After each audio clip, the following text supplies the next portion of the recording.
Welcome to the Plot Nexus YouTube channel, where today we're breaking down from Season 3, Episode 3. Things are getting worse around here, aren't they? This one comes with tons of reveals, some of which have huge implications for the rest of the season. There's nothing else strong enough to pry that trap open. Whilst the ending gave us something many people didn't expect to happen this early on. So grab your talismans and get ready as we've ventured deeper into the mystery. Oh my god. Before we jump in, don't forget to leave a thumbs up on the video if you enjoy it, and remember to subscribe to the channel if you'd like to catch more. Now, with all of that out of the way, let's get into it.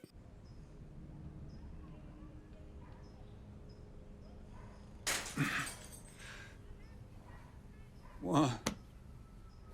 Oh, easy now, you cut yourself. Okay, so with the town on the brink of starvation after all the crops had been poisoned, Jim and Kenny, whilst out looking for Tabitha, came across a fresh batch out by the lake. Now, this seemed like a bit of a trade-off because a few hours before this discovery, a pillar of the community and the one who primarily prepared the food, Tian Chen, was killed. Anyways, whilst out looking, they also discovered an old village hidden away surrounded by some pretty creepy totems. The town's mourning the death of Tian Chen, and of course no one's taking it harder than Kenny, who wanted to go and torch the cave they all slept in, whilst Boyd, now out for blood after being forced to watch Chen be ripped apart, is planning on capturing one of the monsters for answers, realizing they're far more sentient than he initially thought, and with Kenny's idea of taking the fight to them, we're about to see a change in strategy. And talking about monsters, I'm pretty convinced Fatima has grown one inside of her. Not only are her teeth suddenly falling out from apparently being severely malnourished, but the only thing she does want to eat right now is spoiled crops. Tabitha's over at Victor's dad's house, where she discovers the paintings Miranda made before she disappeared. Meanwhile, back in the town, Jim received a suspicious phone call with the voice on the other end of the line claiming to be his dead son Thomas. Now, picking up right where we left off, Jim isn't buying it for a second. The voice goes into the idea that Jim wanted Tabitha to die out there in the woods, and whilst on the surface that's hard to believe, as he went searching for her, we need to remember this is a weird place that knows far too much, and he only went after her for the kids' sake, so perhaps there's a darker truth being revealed here. You know, there could actually be some truth in this voice actually being Thomas too, or at least what Thomas would have sounded like had he grown up. In a town full of monsters, you can't rule out the lines between the living and the dead being blurred either. Anyways, the voice delivers a warning that Jim shouldn't leave his kids to play outside this close to dark, basically telling him they're being watched, that the dark entities that be know exactly where to find them. Now, of course, Jim runs outside to find them, calling their names, where he catches the attention of Boyd, who's out ringing the bell. He finds them pretty quickly, playing with the animals, and ushers them inside to safety. Right, so here, Boyd asks him if they're okay, and despite the opportunity to, Jim doesn't tell him about the phone calls he's received. Sorry.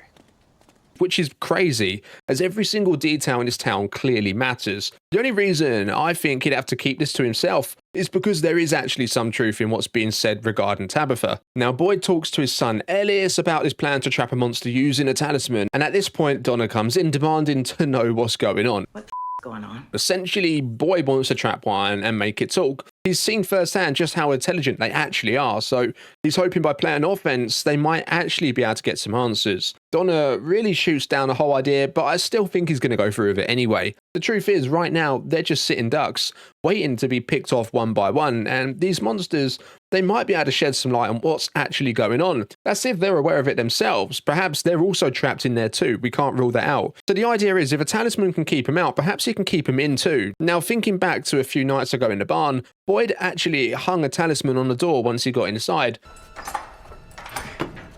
However, they were already in there waiting for him, and then when the morning came, Jade came in and they were gone. So where did they go if they couldn't leave the barn? Unless the idea behind the talisman is there needs to be a solid structure like a wall in between a monster and a talisman, which would mean they need to lure one of the monsters into the barn and then slap a talisman on the outside, which would then mean they'd also need one on the inside to stop a monster from the outside tampering with it. It's going to be a pretty tricky task to pull off, so I'm looking forward to seeing how they're going to do it. But for me personally, I'd probably just use the bear trap that Christy gets stuck in later. Anyways, back at Colony House, and things are only getting weirder. Fatima's munching on the bad crops again, but this time she's caught in the act by Tilly. Knowing how weird that looks, she scatters off in a hurry. Now, deeper into the woods, Kenny, Jade, Christy, Dale, and a few others arrive at the old village, looking for more crops to carry back to town. And I want to point out here, if you watched our breakdown of episode 2, we speculated that these totems could actually be an older version of the talismans, which the inhabitants of that village once used to ward off any evil entities. And Jade, this time around, says exactly the same thing. We've been using them the same way we use the talismans. It's almost like he's watched it, you know, but it shows us we're on the right track with that one. Jim's making lunch for the kids, where Ethan starts asking some pretty troubling questions about his mum's body, potentially being left out in the woods, which caused Jim to lose his cool and he snaps.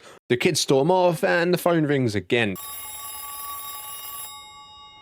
Presumably the voice claiming to be Thomas, although this time Jim isn't buying into it and hangs up straight away. Now, over in the real world with Henry and Tabitha, they're in the kitchen when she hears the familiar noise of bottles jangling in the wind. It's then revealed that Miranda had a bottle tree in the backyard, but then the plot thickens as it then turns out, after Tabitha confirms it's not like the one back in town, that the one in the yard is only a replica, that the original was in a park a few towns over. And get this, it turns out it was the location where Henry and Miranda took the acid, which of course brought about her seeing the children and the town in her dreams. So there's a real chance there is a portal or some kind of connection that exists between the original tree and the one back in town, which is bizarre. Can you imagine going down to the park as a kid and it ended up in the From village all of a sudden? That would be insane. But it also adds to the theory that the town is actually projecting Victor's thoughts into reality too, with the bottle tree meaning something to him obviously as he arrived there as a small child. Anyways, Tabitha persuades Henry to drive her to the original bottle tree,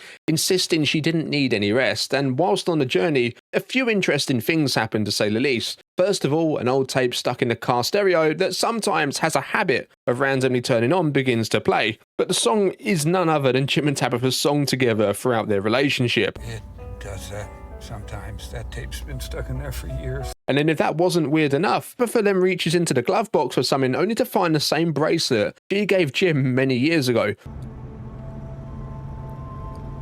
Even with the same imperfection on it, Tabitha quite understandably right now freaks out, coming to the conclusion she's still stuck in the game or whatever you want to call it, just on a different level, and Henry's part of it. This causes Henry to lose control of the wheel and they crash. Now, we catch up with Boyd, who's talking to Father Catry again, who even beyond the grave, and likely a figment of his imagination, is still pointing out the facts and telling him that capturing a monster would be a bad idea, that the creatures already told him they wanted to break him, and right now they've got him behaving in ways he never would have before. Now, over at Colony House, Tilly catches up with Fatima in her room. Initially hesitant, she opens up as Tilly puts down her weird cravings for spoiled crops down to the pregnancy, telling her when she was pregnant, she used to lick the inside of eggshells, sometimes even foraging through the trash for him. Sneaking from the garbage when my husband wasn't looking. I have to say, this only makes Tilly all the more suspicious to me. If Fatima's really growing one of them monsters inside of her, then if Tilly really is a mole, so to speak, then it would make sense that she'd try and put Fatima's mind at rest in case she cottoned on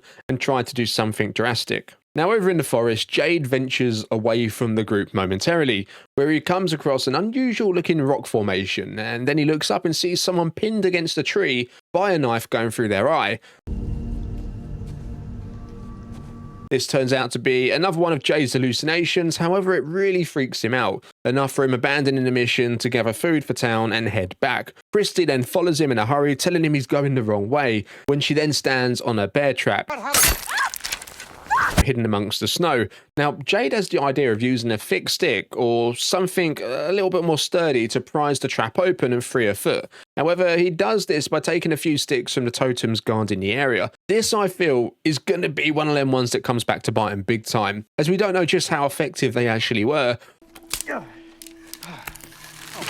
or if they were even designed to be used against monsters and not something far worse. They managed to get Christy out and into the safety of the huts before nightfall, so their primary medical person right now is out of action. But that part doesn't really matter all too much, as Tabitha awakens after the crash in the back of an ambulance alongside Henry, who's still out cold.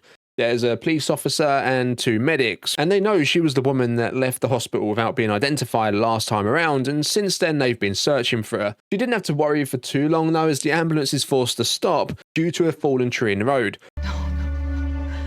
Oh my God. Now, Tabitha's made it back to town, and this was her primary goal, because this time around she knows how to get out. However, she's also not alone, as she's brought along Henry, Victor's dad, 2 medics and a police officer. Now, we know nothing that really happens in this show is a coincidence, so these people have been purposely selected to come in, likely to replace some more outgoings. We know Christy is out of action for now anyway, so they needed someone to replace her, and both Boyd and Kenny are going through a pretty tough time right now, but there's a new officer in town now to take over. I don't think either of them will die this season, but they could see their importance to the community reduced. Now, this episode's really made me think as to the nature of the town and the specific characters it brings in and their connections they have in common. And one connection we can't ignore is the one Victor shares with Jim, Tabitha and the kids. Now, there's always been a few strange coincidences there, however, this episode alone told us quite a lot. I think the Matthews family is actually a mirror of Victor's family. I think Tabitha is a version of Miranda, with both of them giving their husbands the same bracelet, with the same imperfections and all. Both couples also share the same song, and both wives